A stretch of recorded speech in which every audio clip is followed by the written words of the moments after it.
You got Okay. it. Okay, cool. So yeah, we're doing the Resolute Windows box. It's medium ranked, although it's not that hard. User is super easy. It was like the other boxes, and root is not incredibly easy, but it's pretty quick if you know what you're doing. So we should be able to go over both user and root today. So I guess we'll just get started. So everyone can see my screen, right? My terminal right now. Hi. Cool. So we're just gonna start up a VPN here. Hold up. What? And so the first thing that we always want to run, or even what's the first thing we want to run when we're doing a Windows box specifically? Let me make sure I get first. Um, What's the first scan we usually do, or we've done in the past? that Sparta. Yep, exactly. So we're just going to do a Sparta scan. So you just type Sparta here. It should. Oh, nope. I have to find it. Let me look for it here. Sparta.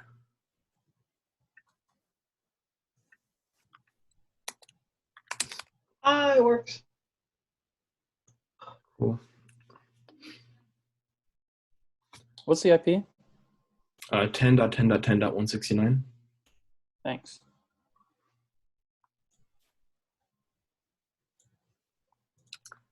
So we're going to start a Sparta. We're going to add a host here.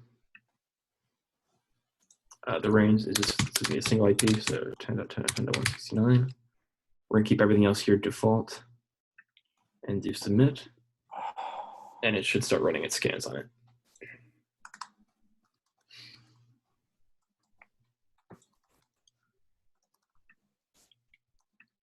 So now it's just a matter of waiting for these scans to complete. And I guess for anyone who hasn't seen Sparta before, Sparta is basically just a tool that uses multiple other tools to run various vulnerability scans on a host. So it runs multiple Nmap scans as well as a bunch of other tools to basically find everything it can.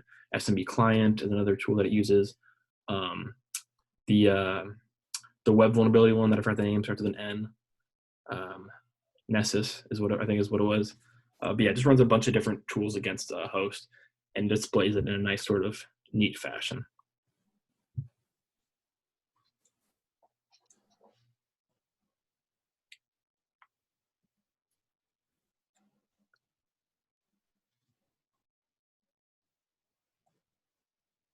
All right, we got a couple hosts, a couple services here. So the SMB enum. Okay, so we've already got a list of users actually, which is pretty nice. So we've got administrator guest, bunch of names here. Any service accounts? No. Not that I'm seeing now. We'll let that keep going though.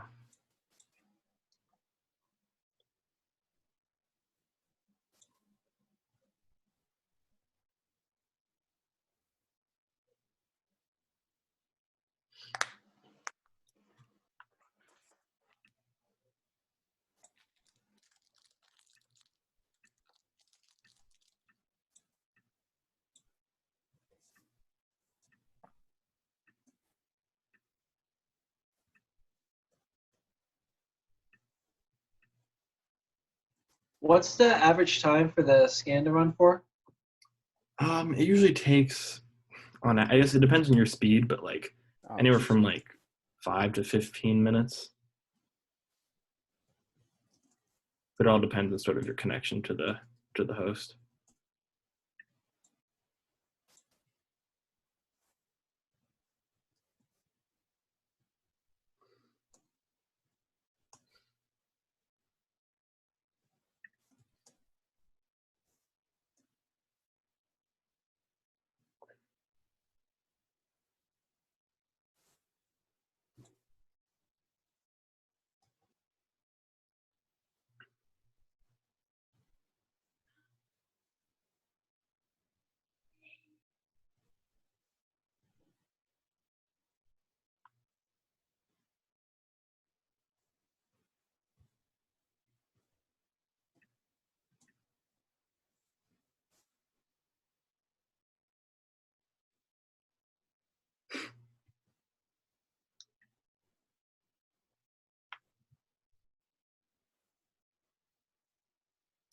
Did anyone's scans already finish? Or are they all like at the same point that I'm at?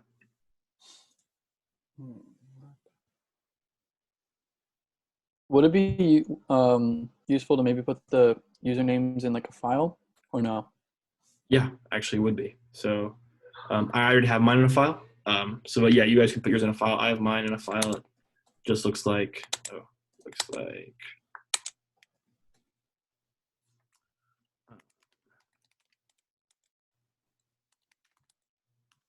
looks like that. Literally just a list of the names. So yeah, it'd definitely be useful for what we're going to be doing to just get a list of the users.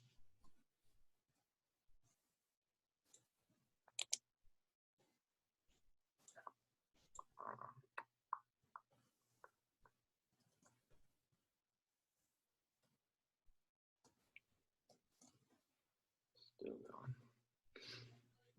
How does Sparta enumerate those users again? Is it just doing a word list against service? Okay, so for this one specifically, it's actually not using like nmap. It's using that command, the RPC client command, which allows you to basically do certain queries against. So each user on a Windows host has something called an RID, which is like a unique number or tag for that user. And if there's a specific function that's sometimes open on the RPC client, where you can basically query the RID and it gives you back the username. So basically it brute force through the RIDs, which is basically just like hex numbers. And it just if it existed, it gave it back a username. If it didn't, it gave back nothing. So that's how I was able to get all these lists here. Yeah. All right, last call. Everybody good with vCenter? No one's having any issues in that area? I think I'm good. we're Thanks, okay. Ben.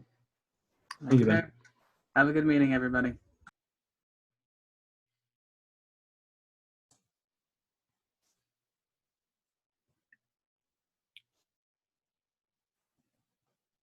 There is one specific output that I'm looking for that I haven't seen yet. I'm not entirely sure why. Maybe it's just not done yet. Is it the WinRM one?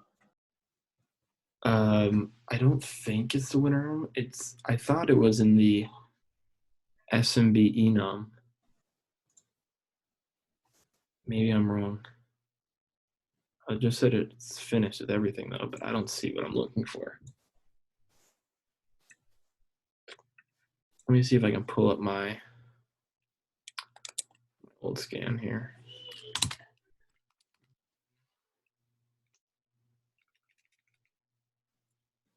Or do I even have the old scan?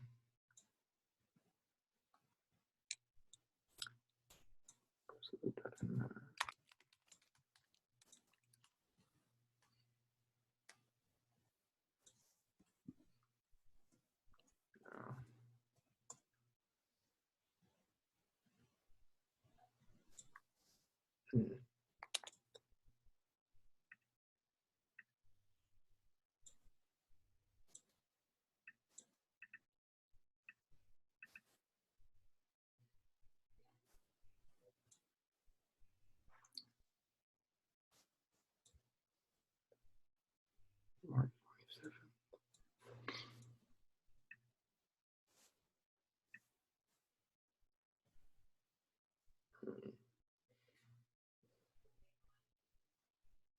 Did anybody else get any other like different output from this, like specifically like information about specific users rather than just like just a list of the users?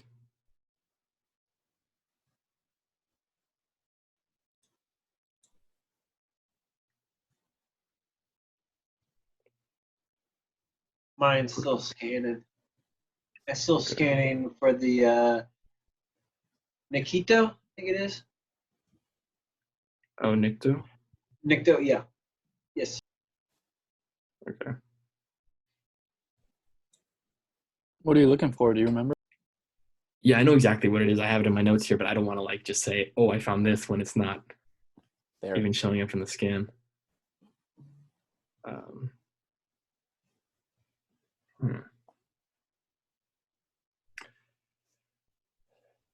But it has to do like, it shows like a full name of a specific user and then a description about them.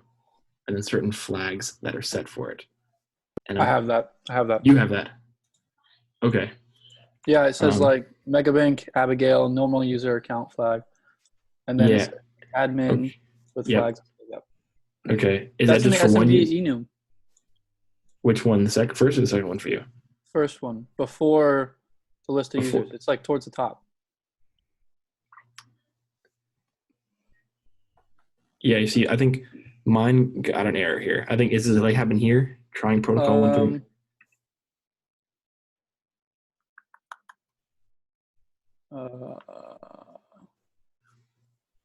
And like after the enumerating password and lockout policies.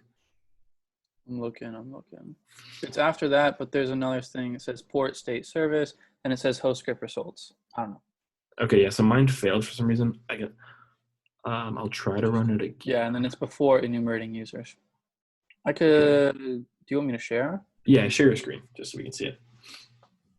Hold on.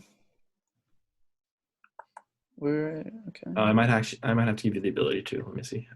Yeah, it says the other participant is sharing. You got to stop sharing, maybe. Oh, okay. Yeah, you're right. You just have to make him a co-host, and then he can share his screen. I think you can still share without being a co-host. I've done it before without being a host or anything. Okay, yeah, try to do it now.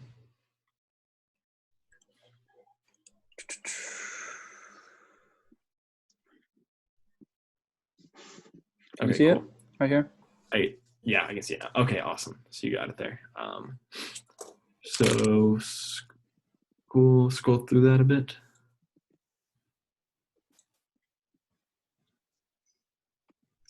Keep going. Yep, keep going. Okay, so you see there's something interesting there, yeah. Oh, that's nice. That is nice. So my scan is obviously touch and go, probably because connection issues, but you can see here that we now have a potential password and a potential username to log in as. So does anyone know what tool we should use those credentials on or with? Evil WinRM. Yes. So if you can stop sharing, I'll go back to sharing now since we basically have we're on the same page here.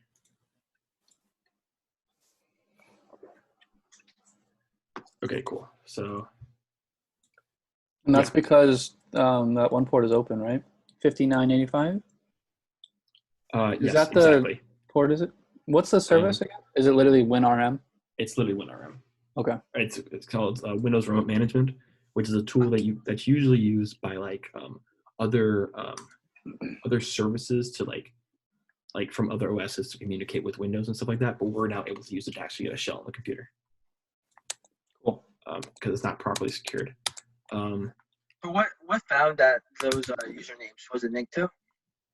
So it was SMB enum. I thought. Yeah, it was SMB enum specifically. So that one was actually an Nmap scan. So I was able to find those.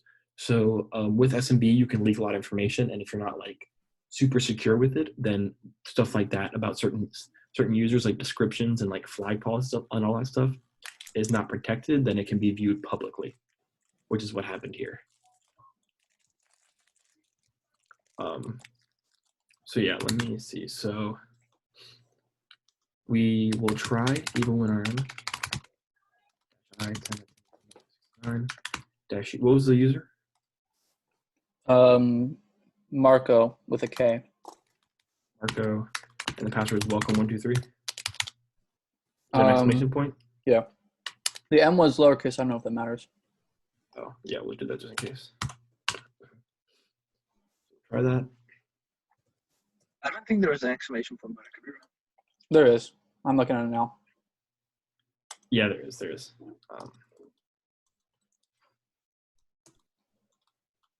That's taking a minute. Let me make sure I can still ping the host. Okay, yeah.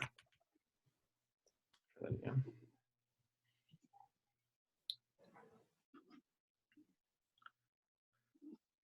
It's taking a So while. the reason this is probably taking so long is because it's actually the wrong credentials. Spoiler, I guess. But classic yeah, John. so the fact that it's not connecting means we have the wrong credentials. But this is still useful information, right? So what do you think we can do with what we have currently right now? The ASREP posting. Okay, that's a good point. That is something we can try to enumerate more stuff. But let's just focus on like what we've just found right now. So we did find a password, and we have a bunch of users. What do you think we can try? Spray them. What do you mean by spray 'em? Try the password against all the other accounts. Exactly. So we're gonna try that.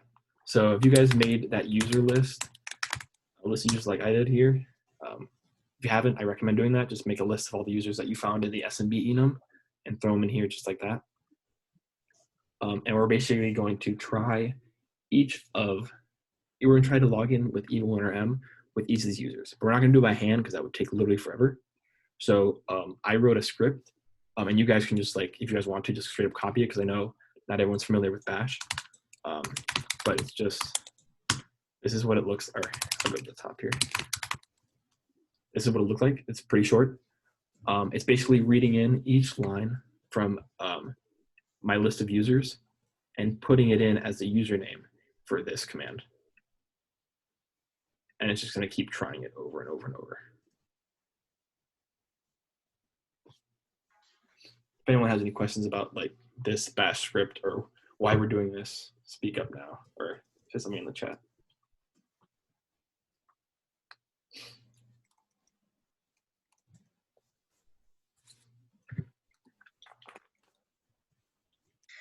Where it says done and then you're piping user file, how does it know to read from that file?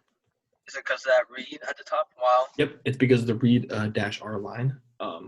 So that's basically how bash works, is that it'll take in the input if you throw in like an arrow block at the very end. So theoretically, instead of a file, we could literally just put like a string and put like a single name, and that would work too. It would just run it once against that one name. But since we provided a file, it's going to go through each of the lines in that file. Is line a keyword for bash or something? No, so this line is, we can call it whatever we want. I can call that L or T or whatever. It's just it's now called line, and it's being used here and here as a variable. Yeah. My roommates are a little loud. Are you still in Gainesville? Yeah. Me too. That's nice. You are? I like it here. I don't mind. It was all right until they closed the gym, and now I have like no reason to be here. Yeah, I have like me and my best friend combined all of our like random dumbbells we had, so we have a total of like, I don't know, like 80 pounds of just like miscellaneous weights that we've been trying to squat with like each other on our backs and stuff. It's just fun. We've been using a broom and laundry detergent for our bench press. Okay. I recently like got my bike working again too, so at least I was able to do that. And I went on the Hawthorne Trail. Oh, nice. I've been running a lot more, which is. I've been watching a lot of Netflix, a shit ton. Are you home, Daniel? God. Yeah, I just got home, but I'm going back to Gainesville because I like it there too. Oh, I left. I'm in Chicago right now. For fun or what? He lives there. I live there. Oh. Okay. Dude, you're pretty close to that virus. Yeah, well, I live in the suburbs. So. All right. Does everyone have the script like downloaded? Mine's running. Like, okay, cool. And is it working? Or is it? It's yeah. Looks like it's working. I haven't gotten it yet, but yeah, it's running. Okay, so I'm gonna run mine. I wish it would hide the output if it didn't work. I'm sure there's probably a way to do that, right? Yeah, of course. This is just a really quick script that I ran. That it's not like amazing. IPSec would know. Are you still on the first like user? No, I'm on the 4th. Okay, but it's going pretty slow. Yeah, I've been running Yeah. for a few minutes. Okay. Yeah, it's just gonna take a while just because we haven't really set like a timeout. But you know, it is what it is.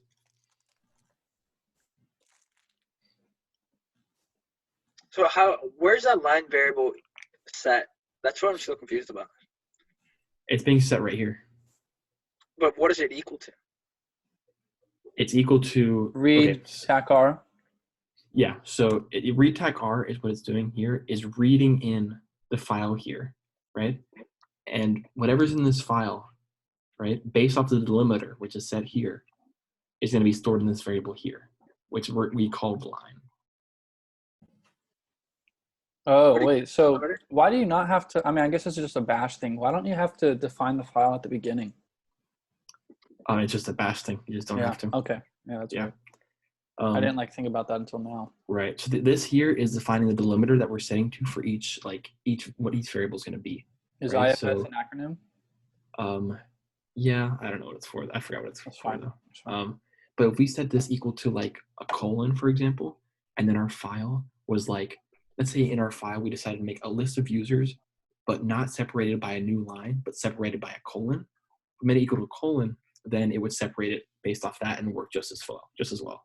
But you just leaving it blank means it's going to do it each new line is going to be a new variable for this. Gotcha. Your code crashed. Your code crashed? No, did it? No, Oh, I your guess it's code crashed. Oh no, Yeah. I ended it just because I already I'm not going to run it. I already know what happens. I'm on Marcus. Okay, you let us know when you get to one that actually works. Okay. I mean, there's not that many left. That's good.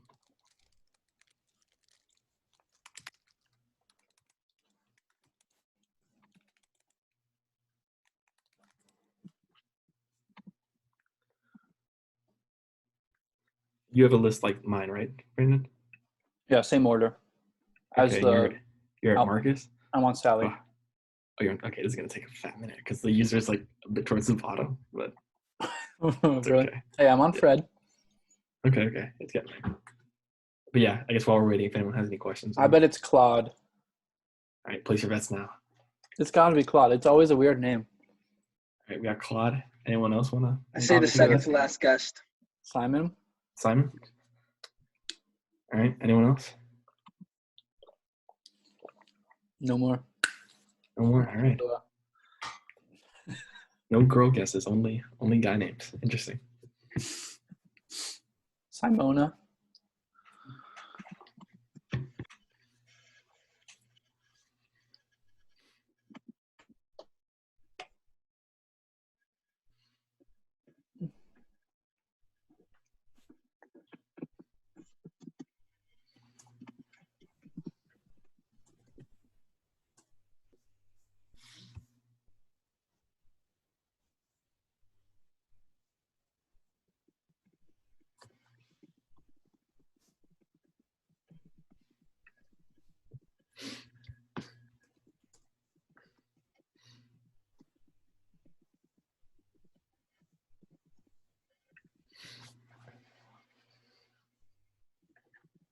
What was the IP?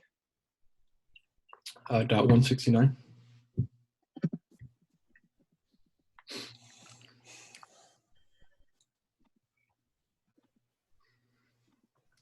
Where are we at now, Brandon?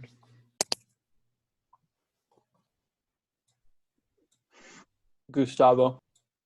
Gustavo. All right. I'm on ULF now. Is anyone else running the script, or just Brandon? I'm not running it. Okay. I just got my computer to work, so I'm about to hop on, but I need to charge it right now.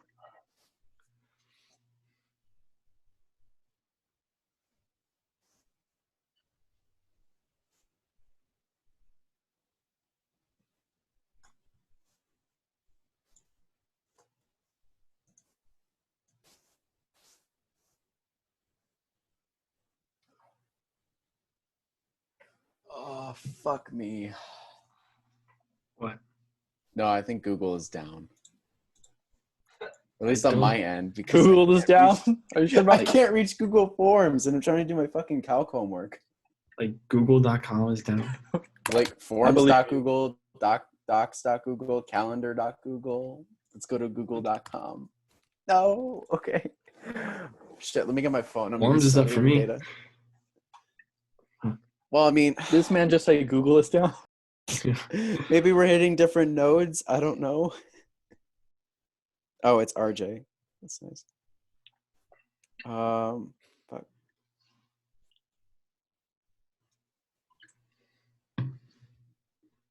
Okay, I guess my laptop is fucked.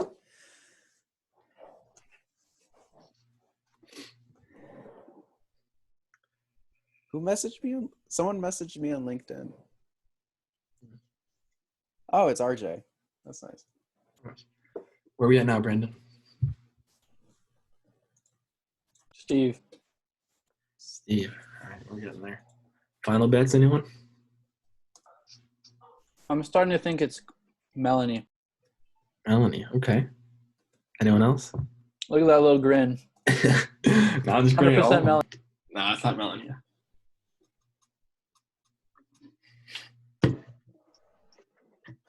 Oh. Did Brandon finish that? Wait, since when the hell did I get IPv6? Oh, that's nice.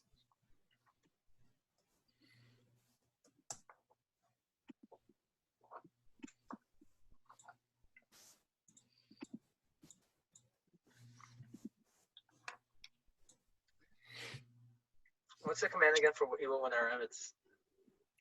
It's evil winrm -I and then the IP. So evil winrm -I, the IP, and then -U for the user, -P the password. Okay, thank you.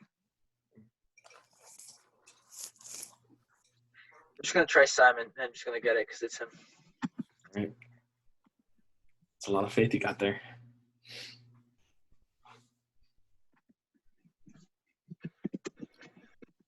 Where are you at now, Brandon?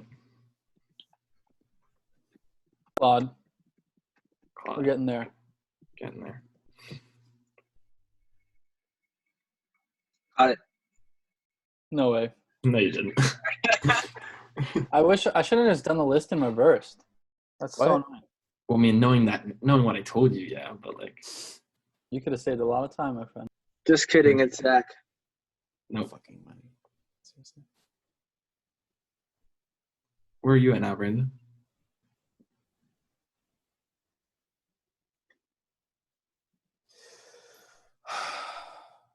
I got the shell, and then the script kept running, and it was like putting names into the script and executing shit, and now it lost. Okay, it. Okay. what was the first name it tried to execute in script? Find it yourself, bro. It's Zach. Bro, my shit's No, it's broken Mel- right now. it's Melanie. It's not Zach. It's Melanie. It's Melanie. Yeah. Melanie. Sorry. Yeah, it like kept putting the names, and it's like I got all these command not founds, and Yeah. So after running the script and going through everything, you'll see that it actually succeeds on the user Melanie. So now we're going to actually just log into it ourselves. Evil winrm.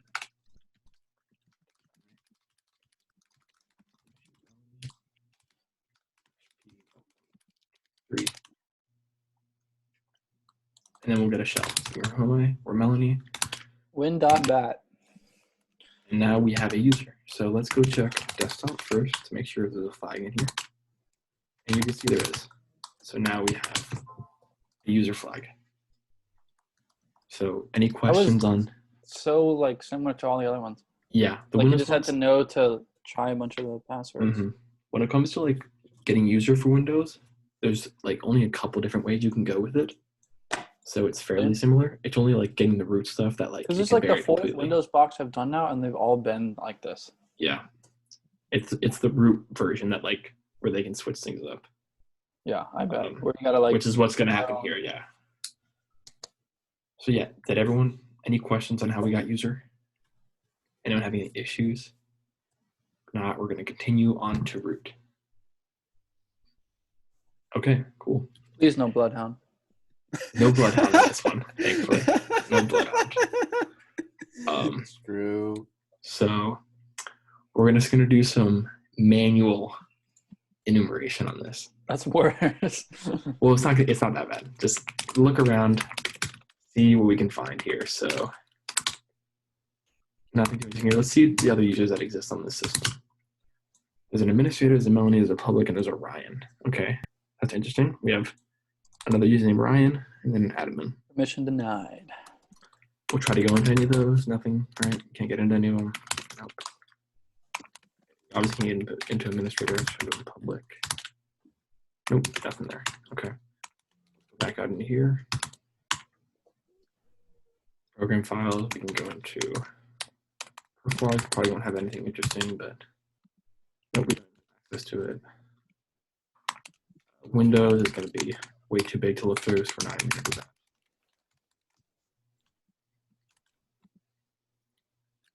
Nothing too interesting there. Internet Explorer. Internet Explorer. Why yeah, is it it could be. all lowercase? Isn't that like suspicious or no? It could be. Let's look into it. I'm probably wrong. I mean, I've actually never seen one where it's lowercase before, so that actually is kind of interesting. I'm not seeing anything here.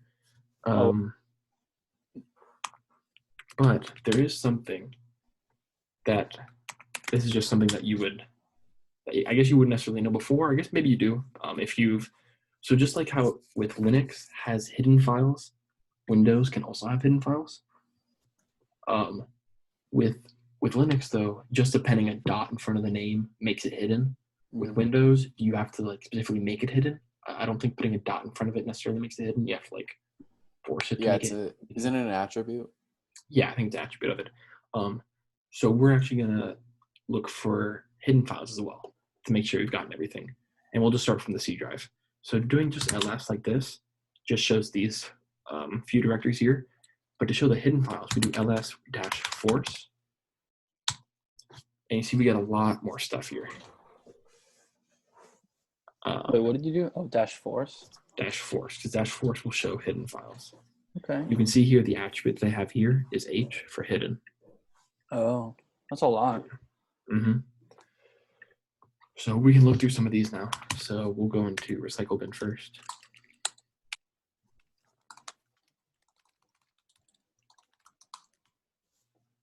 We can't go into that one. So let's go into documents and settings.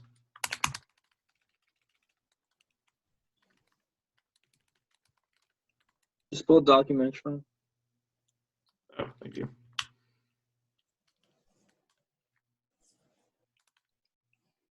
We got permission denied, nothing there. Let's go into program data.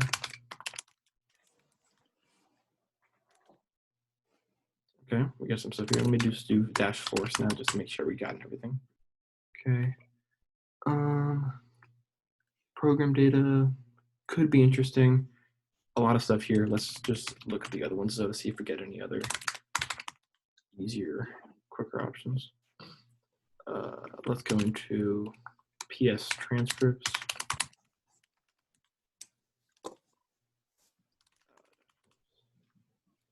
Directory, let's go into 2019. Okay, we do have a text file, so let's run more on that. Don't feel like typing this, I'm just going to copy it over. It's quite the file. It is quite the file. Just take a look in there.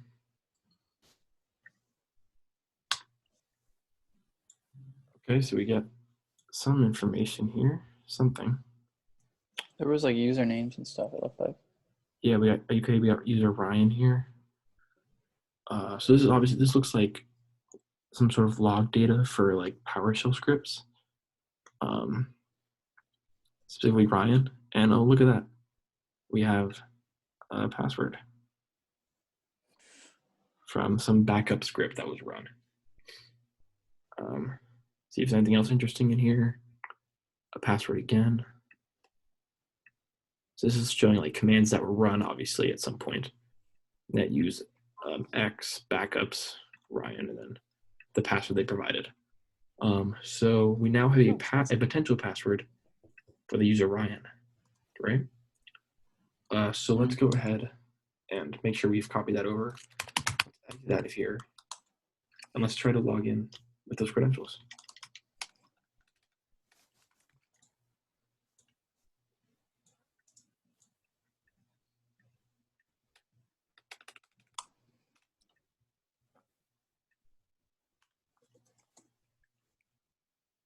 Okay, cool. So we got to show those Ryan now. Wait, can you hold on 1 minute? I'm trying to still get there. Thank you. If anyone has any questions as to how we got here, please let me know.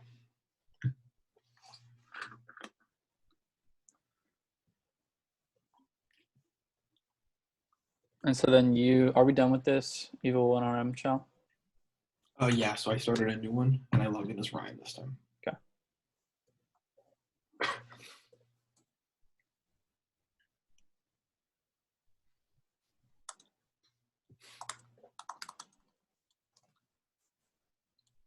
Is everyone else at this point? Yeah. Okay, cool.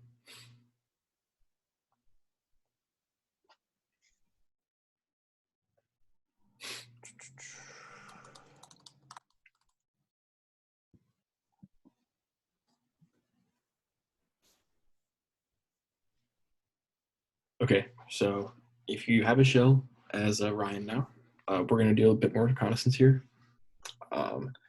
Nothing interesting on the documents folder, just some start and stop stuff. I don't really know what it is. We can check it out.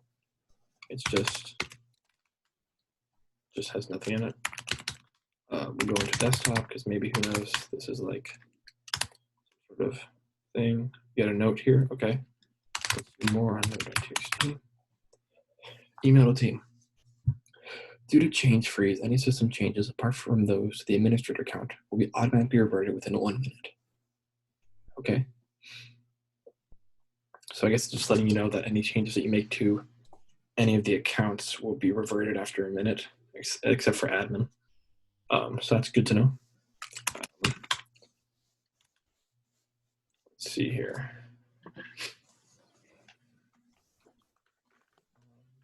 Download, see. Well, there's actually probably not going to be anything interesting here, but let's see now. We're a different user now, so let's see if we can go into different directories, like public maybe.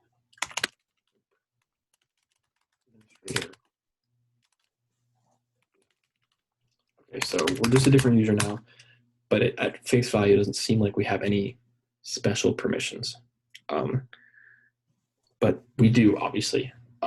We just have to figure out what those are. So there's actually one thing that's always good to check, and we actually should have checked for Melanie. I was just sort of getting ahead of myself. But something you should also always check whenever you've gotten like a shell like this on as a user on a Windows machine is check what groups you're a part of. So that just lets you know like sort of what permissions you have. It's similar to like Bloodhound would do that for you, but since we're not, that's a real hassle to run through for something like this. We're just going to do a simple check for the groups. So the command to actually check what group you're in is get ad principal group membership.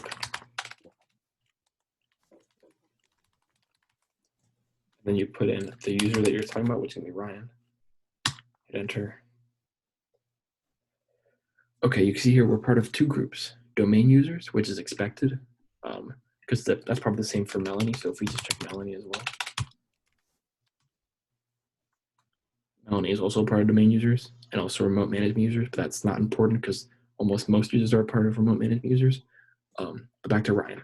Ryan's a part of domain users, which is expected, but he's also part of a group called contractors, which is interesting.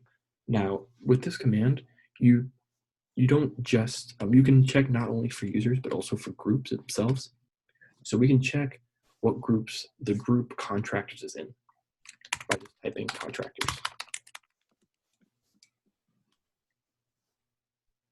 You see it's a part of 2 groups here. Remote management users, which again is like nothing that we really care about because that's like a lot of the groups are part of that. But then something called DNS admins, which is interesting. Is everyone at this point like has able to like see what group membership is part of all that stuff? Mm-hmm. If not, Yeah. Speak up. Yeah. Yeah. Okay, cool.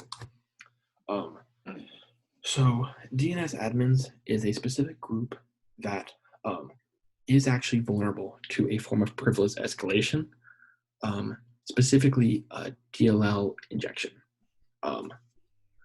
So, and this is just literally just, if you could like do a simple Google search to find that out, you can just type in like Windows privilege escalation DNS admins, and it'll give you a bunch of links explaining how you can do privesc with if you're a part of the DNS admins group, which we are, because we're a member of a group that's a member of DNS admins.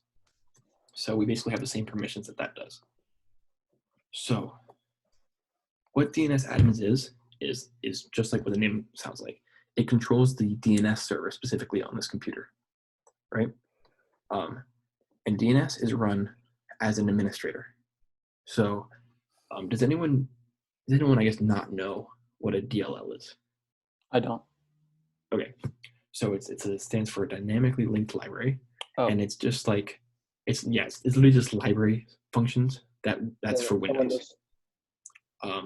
So DLL injection basically means that, let's say, for example, a specific program on your computer, when it runs, it pulls code from a specific DLL, right? And then it runs that code. Now, let's say I could overwrite that DLL file, right, with my own code. That means when that program starts again, it's going to pull the code from that DLL, which is now going to be my code, and it's going to run that. Now, How do you know what library it's running? So you can actually see, the list of if you use like Procmon, which is like a process explorer thing, you can see for every process what DLLs it's actually calling. Okay, cool. That's just like something that you can just do, and it's perfectly fine to do. So if you have write access to any of those DLLs or any of like the locations that they're in, then you can essentially have it execute that code. And if that program is being run as administrator, you can potentially become admin. If that program is being run as your current user, nothing's going to change because you're just privesting to the user you already were. But if it's being run as administrator, then you can have it run a reverse shell, for example, and it uses that, and then you've got a shell as admin. So DNS admin controls the DNS service, and the DNS service has to run as administrator just because that's it's a core service of this server, right? So that's what we're going to do today. We're going to do DLL injection. Before we move on, I have a quick question. Yeah. Would you have been able to run Bloodhound and then see the same thing? Yep. So you could do that. I would actually recommend running this first, because if you can already see like easily some direct group memberships, then you already know what you have to do. But let's say, for example, we didn't see DNS admins, we saw, a different group or something like that, and then we weren't sure where to go from this. We would run Bloodhound, and then Bloodhound will show us everything, and then from there we can get more information. It's just this one was a lot quicker because it was really just like 2 steps away from the group membership. Right. But yeah, Bloodhound would have still showed us this exact information. Okay, so now we're going to do DLL injection. The first thing we want to do is make our payload, right? So I'm going to leave this terminal open. I'm just going to open up a new tab here. Put it here. And so what we're going to do now is make our payload. And we're going to be using MSF Venom to do this, which I think Scott did a talk on, or part of it anyway. So MSF Venom, for those who don't know, is literally just a payload generator that's offered by Metasploit. And we're going to use it to create a DLL. So it's a lot of fucking options. Yeah. So this is the exact sort of command we're going to be using here. We specify the payload that we want, which is a Windows 64-bit shell reverse TCP, basically your standard type of reverse shell. We specified the L host here, which is our IP. You would change this one to your own IP using ifconfig. And then L port, you can choose that to be whatever you want, as long as it's higher than like 1024 is usually the standard. And then -F is the format that we want it to be in, which in our case is going to be in DLL. So we specify that as VLL. Any questions on this? What is that -E flag x64 XOR? What is the XOR part? Yeah, so the -E specifies the encoding, that how this payload is going to be encoded. We could remove this entirely, and then it wouldn't encode the payload at all. However, when I tried it without an encoding, there was a antivirus on the Resolute box that removed my DLL completely. Right? So when you're doing stuff like this, you would first maybe just try no encoding at all to see if you can get your DLL uploaded. Right? If it doesn't work, then you try a bunch of different encodings. And there's actually I can show you. If you do MSF Venom -L encoders.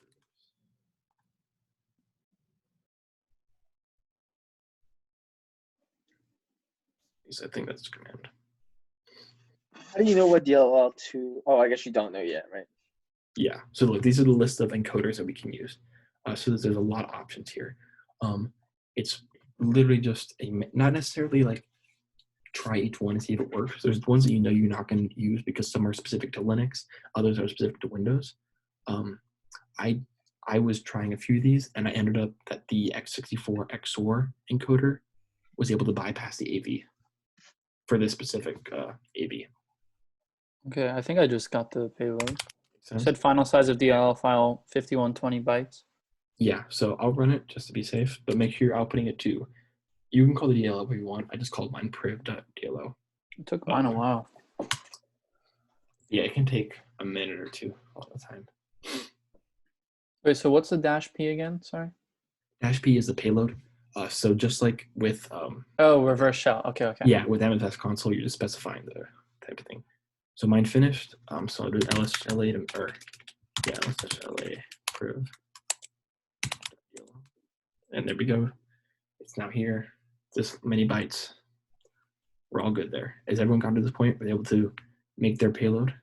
Yep. Cool. Okay, so now we have our DLL. Now we're going to want to inject it, right? However, to inject it, we can't just simply upload this DLL to EvilWinRM because it'll actually, the AV will block pretty much any DLLs that get uploaded to it, regardless of the encoding. So we can't do that. So what we're going to do actually is host a local SMB server and then have this Resolute Windows machine request that file from the SMB. So it's basically not touching disk. Essentially, it's not touching disk where we don't want it to touch disk. It's sort of what we're trying to do here. So what we're going to do here. Try to upload it, then the antivirus detects it, right? That's what you said. Yes, exactly. So what we're going to do here is run our SMB local server, and you can use it using Impacket. I think we all went over installing Impacket, right? So this is the command that we want to use to host the SMB server. You're specifying the path to your Impacket with smb-server.py, and then the name of your share, I just called mine share, and then the directory that you're trying to share files to, which is mine, is called HTB Resolute, because that's where my priv.dll exists. Share. See you later, Scott.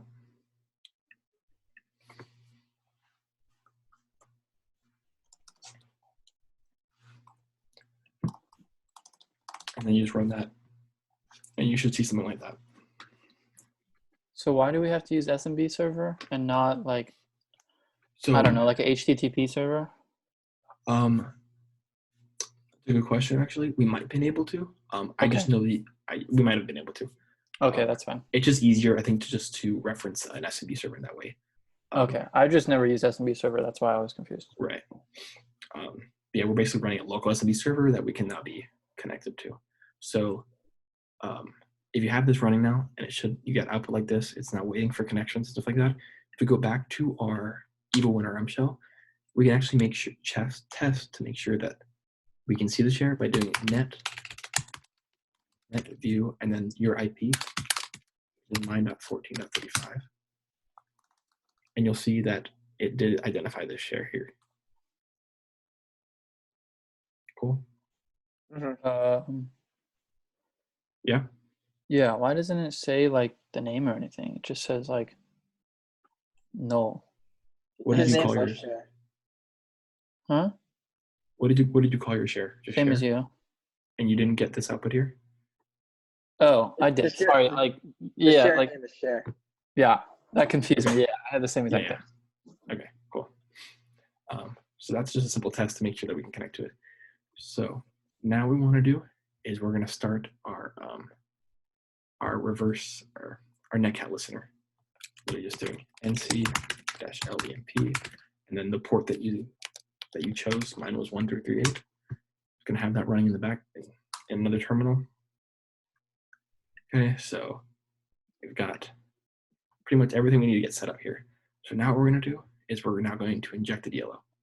So this is the full command, and I'll go over it once I've typed it all out. It's just kind of long, so it's going to be DNS cmd, and then we're going to specify the fully qualified domain name of the computer, which is going to be resolute.megabank.local, right?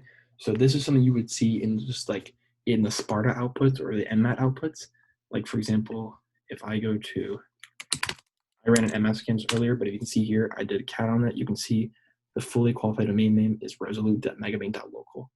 And you can probably see the same thing in your Sparta output as well. But that's the FQDN, and that's what we have to use for this part of this command.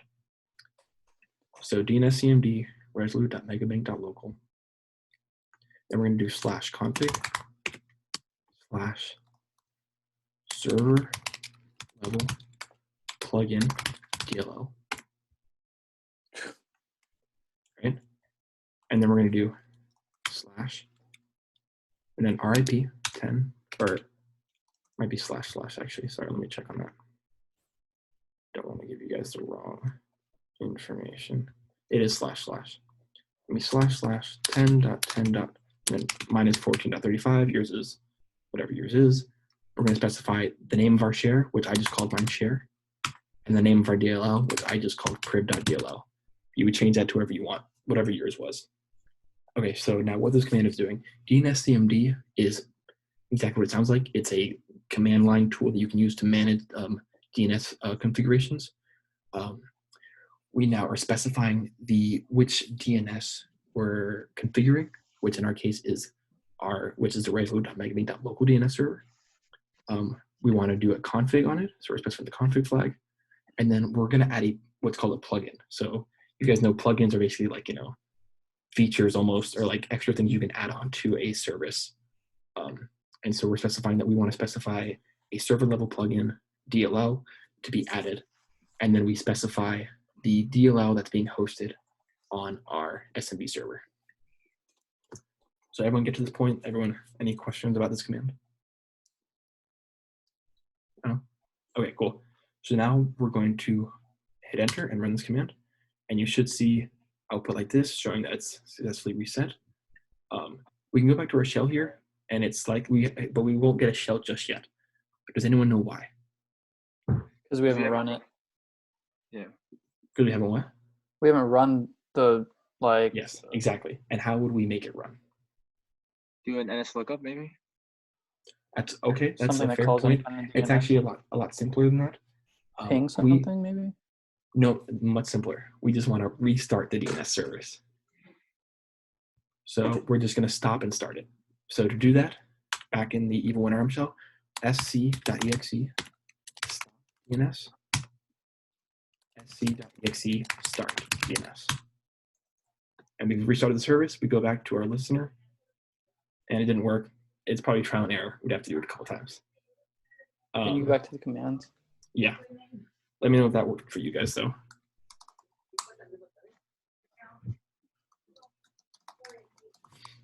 What's SC like? Is that the same thing as like system CTL or service and? Yeah, exactly. It didn't work for me. Okay, so I'm gonna try to run it again. Let me make sure that.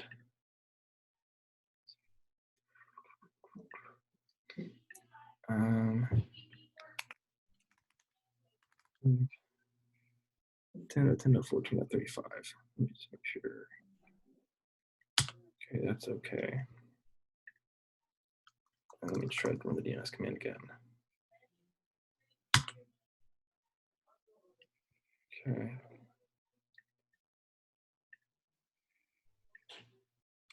Huh. Okay, so my issue is that it's not actually pulling from SMB server, right? the SMB server, yeah. Mine said closing down connection. Yours said when you ran this command? My SMB server said incoming connection. It said authenticated successfully. Then it said disconnecting share. Then it said connection reset error. Object is not subscriptable. Object is not subscriptable. I can just try it again. Four slashes in the front. No, it should be, because I mean, I literally ran this command like, you know, 30 minutes ago to get this to work. Let me see.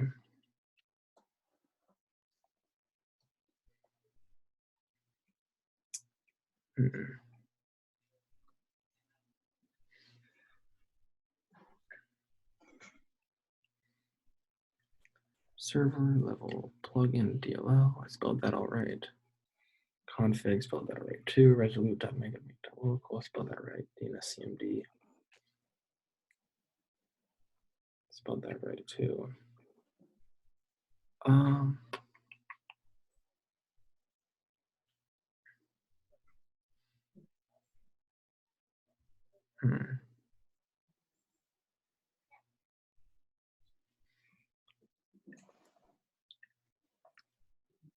Try again.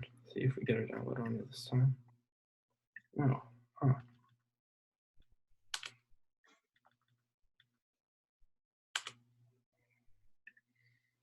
Oh, okay. It works for me. What did you do? Okay.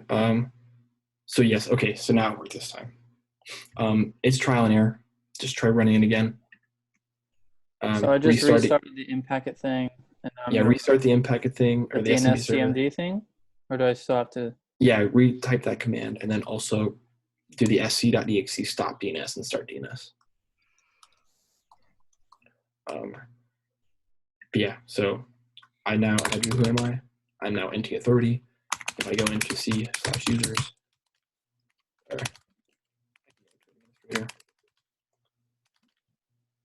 I can go to desktop, and I now have the root flag. Okay, so now that part's done. You guys still working on it? Yeah. It's not. Are you on? You're not using a VIP account, right? Correct. So a lot of issues I was hearing in the forums was that the registry, the DLLs kept getting overwritten because so many people were using it. Yeah. That could be the case for you. But yeah, I would say just keep trying to run the command. Maybe do it really quickly and then restart the I would say every time. Yeah, restart the SMB server, or you might not even have to do that, but maybe just in case. It just keeps saying. So hold on. Whenever I run the DNSCMD, I'm good. Can you share your screen? Yeah, give me 1 second. If it doesn't work this time, I will. All right. It just worked. Okay, awesome. Daniel? Awesome, thank you. I'm good. It worked for you? No, well, my computer, my VM just doesn't work anymore. Okay. Well, I gotta fix it, but you know. Okay. But I've been taking notes. Okay, cool. So any questions throughout any of what we just did? No, it makes sense. Okay, cool. So where was the root found? It's in the desktop folder. That's usually where it is in C users administrator desktop.